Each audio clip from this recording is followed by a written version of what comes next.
Hello, നിങ്ങൾക്ക് എല്ലാവർക്കും Shiny Xavier YouTube പേജിലേക്ക് ഒത്തിരി സ്നേഹത്തോടെ വീണ്ടും സ്വാഗതം. ഇന്ന് ഞാൻ നല്ലൊരു പൈനാപ്പിൾ പ്രിസർവാണ് കാണിക്കുന്നത് കേട്ടോ. ഇതുണ്ടാക്കി നിങ്ങൾക്ക് ഫ്രീസറിൽ വെച്ചിരുന്ന് കഴിഞ്ഞ് കഴിഞ്ഞാൽ ഗസ്റ്റൊക്കെ വരുമ്പോഴും നിങ്ങൾക്ക് ഇച്ചിരി മധുരം കഴിക്കണമെന്ന് തോന്നുമ്പോഴും വളരെ പ്രയോജനപ്പെടുന്ന ഒരു സാധനമാണ്. പൈനാപ്പിൾ പ്രിസർവ് എന്ന് പറഞ്ഞത് എല്ലാവർക്കും മനസ്സിലായില്ലെങ്കിൽ ഞാൻ പെട്ടെന്നൊന്ന് പറയാം. നിങ്ങൾക്ക് ഇപ്പോൾ ഒരു ഗസ്റ്റ് വരികയാണ്, അപ്പോൾ ഒരു പുഡിംഗ് ഉണ്ടാക്കാനോ പായസം ഉണ്ടാക്കാനോ ഒന്നും സമയമില്ലെന്നുണ്ടെങ്കിൽ ഒരു ഇച്ചിരി വാനില ഐസ്ക്രീം, ഒരു 1/2 ലിറ്റർ വാനില ഐസ്ക്രീം മേടിച്ച് കഴിഞ്ഞാൽ ഒരു സ്കൂപ്പ് വാനില ഐസ്ക്രീമും അതിൻ്റെ മുകളിൽ ഈ പൈനാപ്പിൾ പ്രിസർവും കൂടി ഇട്ട് കൊടുത്താൽ നല്ലൊരു ഡെസേർട്ടായി. അല്ലെങ്കിൽ കുറച്ച് കസ്റ്റേർഡ് ഉണ്ടാക്കിയാൽ നമ്മൾ ഫ്രൂട്ട് സാലഡ് എടുക്കുന്നത് പോലെ അങ്ങനെ വേണമെന്നുണ്ടെങ്കിൽ സെർവ് ചെയ്യാം. അല്ല ഇത് തന്നെ വേണമെന്നുണ്ടെന്നുണ്ടെങ്കിലും കഴിക്കാവുന്നതേ ഉള്ളൂ. ഇപ്പം ഞാൻ അതിന് വേണ്ടിയിട്ട് എടുത്തിരിക്കുന്നത് ഒരു വലിയ ഫുൾ പൈനാപ്പിൾ പച്ചടിക്ക് അരിയുന്നത് പോലെ നീളത്തിൽ കൊച്ചായിട്ട് അരിഞ്ഞിട്ടുണ്ട്. അതിലോട്ട് ഒരു 10 ഗ്രാമ്പൂവും 1/4 കപ്പ് പഞ്ചസാരയും 1/2 കപ്പ് വെള്ളവും കൂടി ഒഴിച്ചു കൊടുത്തിട്ട് ഇതെല്ലാം കൂടെ നന്നായിട്ടൊന്ന് യോജിപ്പിക്കണേ. ഞാനിപ്പോൾ ആദ്യം 1/4 കപ്പ് പഞ്ചസാരയെ ചേർത്തിട്ടുള്ളൂ. കാരണം പൈനാപ്പിളിൽ നല്ല മധുരമുള്ളതായിരുന്നു, നന്നായിട്ട് പഴുത്തതായിരുന്നു. ഇച്ചിരി പുളിയൊക്കെ കൂടിയതാണെന്നുണ്ടെങ്കിൽ പഞ്ചസാര കുറച്ചുകൂടെ വേണ്ടി വരും കേട്ടോ. പക്ഷേ ഇത് നല്ല മധുരമുള്ളതായിട്ട് പോലും ഞാൻ അവസാനം ഒരു 2 ടേബിൾ സ്പൂൺ പഞ്ചസാരയും കൂടി ഇട്ട് കൊടുത്തേ. ഓരോ ഫ്രൂട്ട്സിനും ഓരോ സീസൺ ഉണ്ടല്ലോ. അപ്പോൾ ഈ പൈനാപ്പിളിൻ്റെ ഒക്കെ സീസൺ ടൈമിൽ നമുക്ക് നല്ല വില കുറച്ച് കിട്ടുമ്പോൾ ഇതുപോലെ 2-3 പൈനാപ്പിൾ മേടിച്ചിട്ട് ഇതുപോലെ ചെയ്ത് വെക്കാമെന്നുണ്ടെങ്കിൽ നമുക്ക് ഇങ്ങനെ കസ്റ്റേർഡിൻ്റെ കൂടെയോ ഐസ്ക്രീമിൻ്റെ കൂടെയോ എടുക്കാം. അല്ലെങ്കിൽ നമുക്ക് വേറെ എന്തെങ്കിലും പുഡിങ്, പൈനാപ്പിൾ പുഡിങ്ങിന് ആവശ്യം വരുമ്പോൾ അപ്പോൾ പൈനാപ്പിൾ ഒരുപാട് വില കൊടുത്ത് മേടിക്കാതെ ഇതെടുത്ത് കഴിഞ്ഞ് കഴിഞ്ഞാൽ നല്ല ടേസ്റ്റാണ് കേട്ടോ.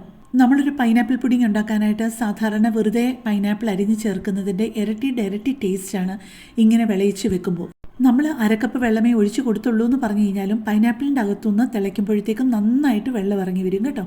അപ്പോൾ ലോ ഫ്ലെയിമിലും മീഡിയം ഫ്ലെയിമിലുമായിട്ട് മാറി ഇട്ടിട്ട് വേണം ആ വെള്ളം മുഴുവൻ വറ്റിച്ചെടുക്കാനായിട്ട്.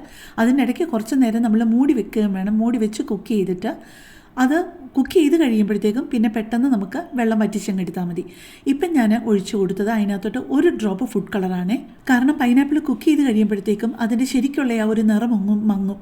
അപ്പം കുറച്ച് ഭംഗിക്ക് വേണ്ടിയിട്ട് അതിട്ട് കൊടുത്തു എന്നുള്ളതേ ഉള്ളൂ. പക്ഷേ നിങ്ങൾക്കറിയാമല്ലോ, ഫുഡ് കളറൊന്നും ഒരിക്കലും നല്ലതല്ല. അതുകൊണ്ട് ഒരു നിർബന്ധമേ ഉള്ളൊരു കാര്യമല്ല ഫുഡ് കളർ. അല്ല, നിങ്ങൾക്ക് വേണമെന്നുണ്ടെങ്കിൽ പൊടിക്ക് മഞ്ഞൾപ്പൊടി ഇടാം. മഞ്ഞൾപ്പൊടി കൂടുകയും ചെയ്യില്ല, കാരണം ടേസ്റ്റ് മാറിപ്പോമേ. ഇപ്പോൾ എൻ്റെ ഈ വീഡിയോയും എൻ്റെ ഈ ചാനലുമൊക്കെ ആദ്യമായിട്ട് കാണുന്നവരോട് ഞാനൊരു കാര്യം പറയുകയാണ്. എൻ്റെ ചാനലിൽ ഒരുപാട് വ്യത്യസ്തമായിട്ടുള്ള റെസിപ്പികളുണ്ട്. നിങ്ങൾ ഇതുവരെ അത് കണ്ടിട്ടില്ല എന്നുണ്ടെന്നുണ്ടെങ്കിൽ എൻ്റെ ചാനലിൽ പോയി അതൊക്കെ നോക്കിയിട്ട് ഇഷ്ടപ്പെടുകയാണ്, നിങ്ങൾക്ക് പ്രയോജനപ്പെടുമെന്നുണ്ടെന്നുണ്ടെങ്കിൽ നിങ്ങൾ എൻ്റെ ചാനലൊന്ന് സപ്പോർട്ട് ചെയ്യാൻ മറക്കല്ലേ. അതുപോലെ തൊട്ടടുത്ത് കാണുന്ന ബെല്ലൈക്കൺ പ്രസ് ചെയ്ത് കഴിഞ്ഞാൽ ഓൾ എന്നുള്ള ഓപ്ഷൻ വരും. അതും കൂടെ പ്രസ് ചെയ്ത് കഴിഞ്ഞാൽ ഞാൻ ഏത് പുതിയ വീഡിയോ ഇടുമ്പോഴും നിങ്ങൾക്ക് ഉടനെ തന്നെ നോട്ടിഫിക്കേഷൻ കിട്ടും കേട്ടോ. നിങ്ങൾ ഓർക്കുന്നില്ലേ, എന്ത് വെള്ളം ഉണ്ടായിരുന്നു അതിനകത്തല്ലേ? ഒഴിച്ചു കൊടുത്ത വെള്ളമല്ലാതെ പൈനാപ്പിളിൽ നിന്ന് ഇറങ്ങിയതെല്ലാം കൂടെ ഇപ്പം നന്നായിട്ട് വറ്റി വരണ്ട് വന്നിട്ടുണ്ട്. ഇപ്പം ഞാൻ ചെയ്യുന്നത്, നമ്മുടെ ആ ഗ്രാമ്പൂവിൻ്റെ ആ മണവും ഗുണവും എല്ലാം ഇതിനകത്തോട്ട് ഇറങ്ങിയിട്ടുണ്ട്. പക്ഷേ നമ്മുടെ ഡെസേർട്ട് കഴിച്ചുകൊണ്ടിരിക്കുന്നതിൻ്റെ ഇടയ്ക്ക് ആ ഗ്രാമ്പൂ കയറി കടിച്ചു കഴിഞ്ഞാൽ ഒരു അസ്വസ്ഥതയല്ലേ. അതുകൊണ്ട് അതിനകത്തുനിന്ന് ആ ഇട്ട 10 ഗ്രാമ്പൂവും ഞാനങ്ങ് പെറുക്കി മാറ്റുക കേട്ടോ. പിന്നെ നിങ്ങൾക്ക് ഈ ഗ്രാമ്പൂവിന് പകരം കറുവാപ്പട്ട വേണമെന്നുണ്ടെന്നുണ്ടെങ്കിൽ ഇടാം. വേണമെന്നുണ്ടെങ്കിൽ ഒരു 3-4 ഗ്രാമ്പൂവും ഒരു 2 കഷ്ണം കറുവാപ്പട്ടയും കൂടി ഇട്ടാലും അതും നല്ലതാണ് കേട്ടോ. ഞാൻ എപ്പോഴും ഇതുപോലെ ഒരിച്ചിട്ടുണ്ടാക്കി ഫ്രീസറിൽ സൂക്ഷിക്കാറുണ്ട്. കാരണം എപ്പം ഗസ്റ്റ് വന്നാലും പെട്ടെന്ന് നല്ല ഒന്നന്തരമായിട്ട് ഡെസേർട്ട് മിക്കവാറും ചെയ്യുന്നത് ഒന്നുകിൽ കസ്റ്റേർഡ് ആക്കിയിട്ട് അതിലിടും, അല്ലെന്നുണ്ടെങ്കിൽ പുഡിങ്ങിന് വേണ്ടിയിട്ട് ഇതെടുക്കും. അല്ലെങ്കിൽ ഏറ്റവും എളുപ്പത്തിൽ ചെയ്യുന്നത് കുറച്ച് വാനില ഐസ്ക്രീം മേടിച്ചിട്ട് ഒരു ടേബിൾ സ്പൂൺ പോലും വേണ്ട, ഒരു സ്കൂപ്പിന് ഒരു 1/2 ടേബിൾ സ്പൂൺ മതി, കുറച്ചൊന്ന് വെതറി കൊടുത്തിട്ട് അതിൻ്റെ മുകളിൽ ഒരു ഇച്ചിരി ഹണിയും കൂടെ ഒഴിച്ച് കൊടുത്താൽ സൂപ്പറാണ് കേട്ടോ.